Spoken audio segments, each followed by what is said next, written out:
करते हुए लगभग 14 घंटे की यात्रा वहाँ पर हुई और उस यात्रा के बावजूद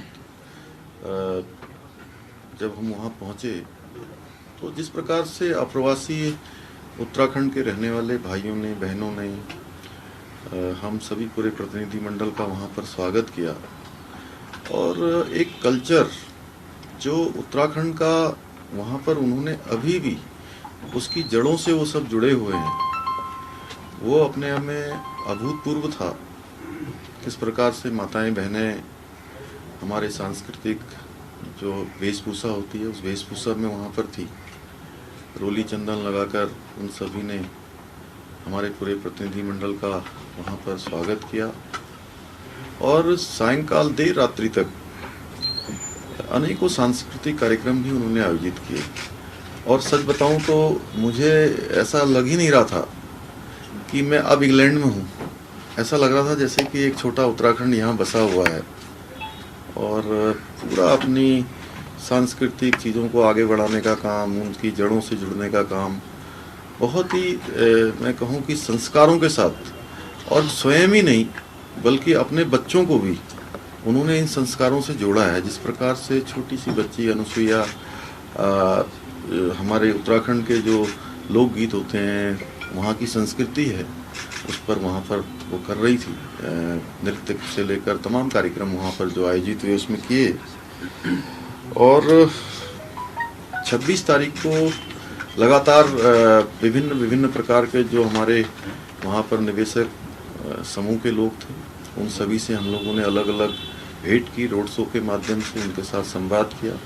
और बहुत सारे करारों पर हस्ताक्षर भी हुए। अलग अलग एक दो करके भी 1-to-1 मीटिंगें भी वहाँ पर हुई और उन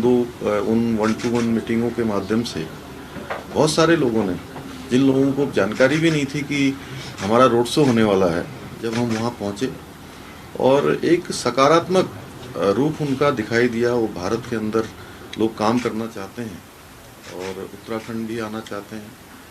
और जो हाल ही में G20 की जो समिट यहाँ पर संपन्न हुई है हमारे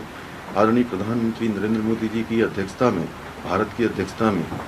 उसका व्यापक असर आज विदेशों में देखने को मिल रहा है। किस प्रकार से लोग भारत के प्रति एक सकारात्मक बात करते हैं, एक लोगों का हमारे देश को देखने का नज़रिया बदल गया है, एक लोगों के मन में विश्वास का भाव, प्रेम का भाव और मैं सच कहूँ तो एक श्रद्धा का भाव भी आज विदेशों में भारत के प्रति उत्पन्न हुआ है।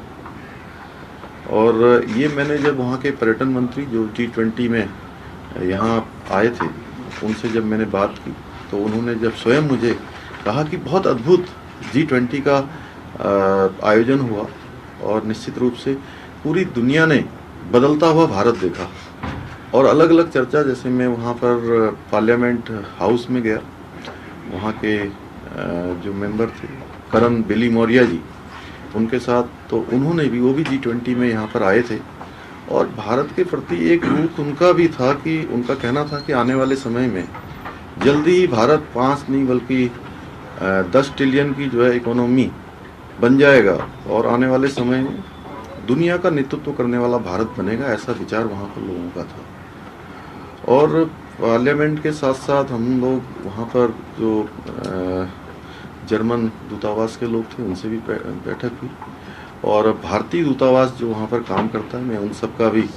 बहुत धन्यवाद करता हूँ कि उन्होंने भी विभिन्न सेक्टरों में काम करने वाले बहुत सारे विशेषज्ञ और जिनकी विशेषताएं हैं,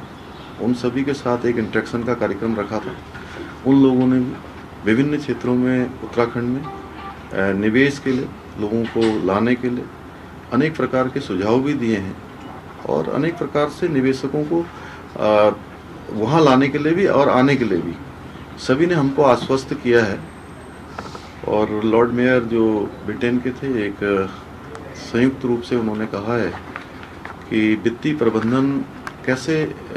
उन्होंने अपने लंदन से मुझे बताया कि लंदन में किस प्रकार से उन्होंने किया है, उस प्रकार का एक काम यहाँ पर भी हो सकता है। और ब्रिटेन के पर्यटन मंत्री के साथ जो वार्ता हुई, उस वार्ता में उन्होंने, हम लोगों ने एक संयुक्त रूप से एक मसौदा तैयार किया है कि कैसे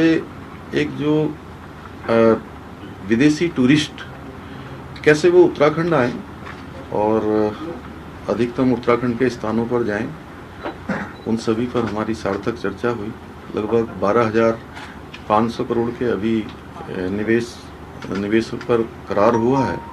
और आगे के लिए भी बहुत सारे लोगों ने कहा है और हमको कुछ प्रस्ताव दिए भी हैं। चूँकि बहुत सारे प्रस्तावों पर चूँकि एकदम से हमको प्रस्ताव मिले हैं और सभी पर हम